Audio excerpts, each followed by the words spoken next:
Hello, আসসালামু আলাইকুম। কেমন আছেন সবাই? আলহামদুলিল্লাহ, আমি অনেক ভালো আছি। তো বন্ধুরা, আজকে রান্না করব ধুরমা দিয়ে নুরা মাছ দিয়ে রান্না করব। তো এখন মাছগুলো আমি সুন্দর করে 4 পিস করে রেখে দিচ্ছি ফ্রিজে।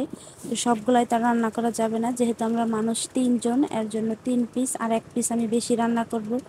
যে আমি সব সময় চাউল ও ভাতের চাউল একটু বেশি দেই, আবার মানে একটা মাছের পিসও আমি বেশি রান্না করি। যদি আমরা নিজেরা খাওয়ার সময় যদি কোনো মেহমান বা কোনো মানে ফকির টকির চলে আসে, যদি ভাত টাত চায়, যদি না থাকে, তখন কিন্তু অনেকটাই ভালো লাগে না, খারাপ লাগে। এর জন্য সবসময় আমি 1 মুঠ চাউলও বেশি দিই আর একটা মাছের পিসও আমি বেশি রান্না করি। আর এই ধুরমা তরকারিটা আমার কাছে এতটাই পছন্দ, আমার কাছে খুবই ভালো লাগে, অনেকটাই ভালো লাগে।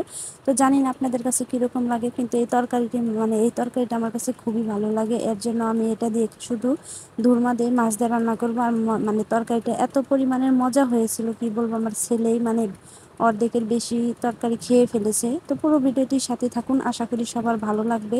তো আপনাদেরও কীরকম লাগে, আমার মতো যদি ধুরমা তরকারি পছন্দ, অবশ্যই কমেন্ট করে বলবেন। আর অন্যান্য জায়গায় এটার নাম কি বলে আমি জানি না, তো আমাদের টাঙ্গালের ভাষায় এটাকে ধুরমাই বলে। তো এখন সুন্দর করে আমি পিস পিস করে কেটে নিচ্ছি। তো তারপরে কাটা কুটা হয়ে গেলে তারপরে তরকারিটা আমি রান্না করব।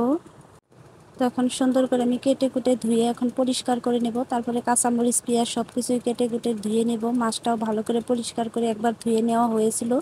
তো আমার শাশুড়ি ওইরকম করে ফ্রিজে রাখছিল, মানে বাটিটা ধরে রাখছিল। তো আমি তারপরে বের করে সুন্দর করে গুছিয়ে রাখলাম। আর 4 পিস আমি রান্না করব, এর জন্য এটাকে এখন লবণ দিয়ে ভালো করে পরিষ্কার করে ধুয়ে নেব। তো পুরো ভিডিওতে আপনাদের সাথে মানে দেখাতে পারবো না, তো অল্প অল্প করে মেন যেটুকু সেটুকু আমি দেখানোর চেষ্টা করতেছি। তো এদিক দিয়ে বসিয়ে দিলাম কড়াই। তো কড়াইটা ভালো করে এখন গরম হতে হতে তারপরে মাছের মধ্যে আমি হলুদ, লবণ, মরিচ, ধনিয়ার গুঁড়া দিয়ে সুন্দর করে মাখিয়ে মাছটা ভালো করে ভেজে নেব। যেহেতু নুরা মাছ ভেজে না খেলে কিন্তু ভালো লাগে না, সব কিছু এখন পুকুরের মাছ খেতে কিন্তু মিঠা মিঠা লাগে, ভালো লাগে না।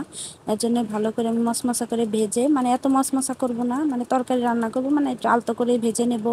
আর বন্ধুরা, আমি ভিডিও করতে গিয়ে জানি কীরকম, মানে আগুনের তাপে আমার মোবাইলটা এত গরম হয়, মানে ভিডিওটা মানে কেটে কেটে যায়, কিসের জন্য আমি জানি না। মোবাইল দিয়ে ভিডিও করলে মানে এই সমস্যাই হয়, মোবাইল গরম হয়ে যায়। তারপরে যেটুকু চেষ্টা করার সেটুকু আমি আপনাদেরকে করিয়ে দেখেছি। যদি ভালো লাগে অবশ্যই লাইক, কমেন্ট, শেয়ার, ফলো বেশি বেশি করে করবেন।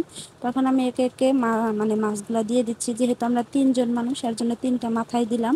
তো কাকে মাথা দেব কাকে দেব না, হয়তো আমি মাথা নিলাম, আমার ছেলে শাশুড়ি চেয়ে থাকলো, এর জন্য 3 জন মানুষ 3টা মাথায় নিয়েছি, জানি সবাই মাথা খেতে পারি।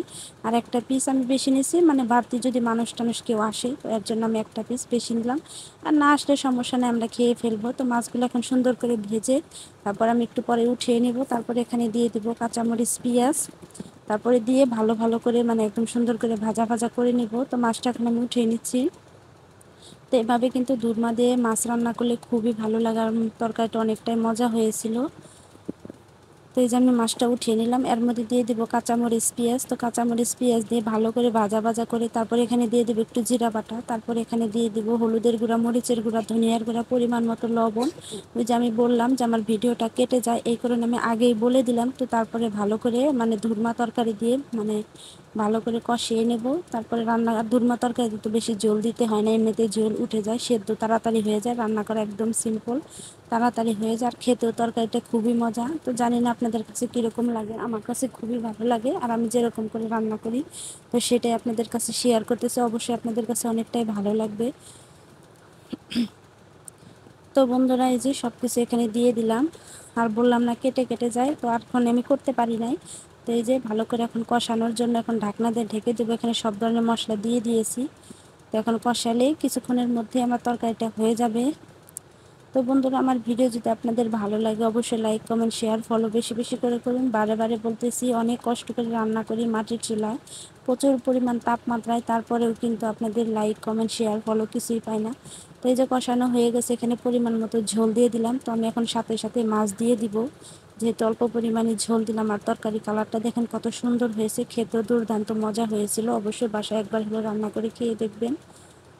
তো এই যখন ঢাকনা দিয়ে ঢেকে কিছুক্ষণের মধ্যে আমার তরকারিটা হয়ে যাবে। তো বন্ধুরা, আজকের মতো ভিডিও এই পর্যন্ত। আগামীকাল ভিডিও দেখার জন্য অনুরোধ রইল।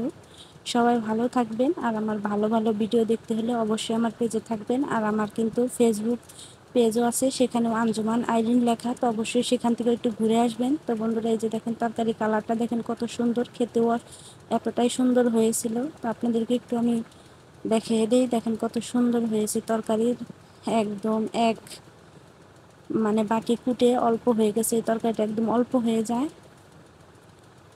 তো দেখেন তরকারিটা কত সুন্দর হয়েছে কালার, শুধু আমার মুখের কথা না, একটু রান্না করে খেয়ে দেখবেন আমার মতো করে, আপনারা অনেকটাই মজা পাবেন। দেখেন কত সুন্দর। তো সবাই ভালো থাকবেন, সুস্থ থাকবেন, আল্লাহ হাফেজ।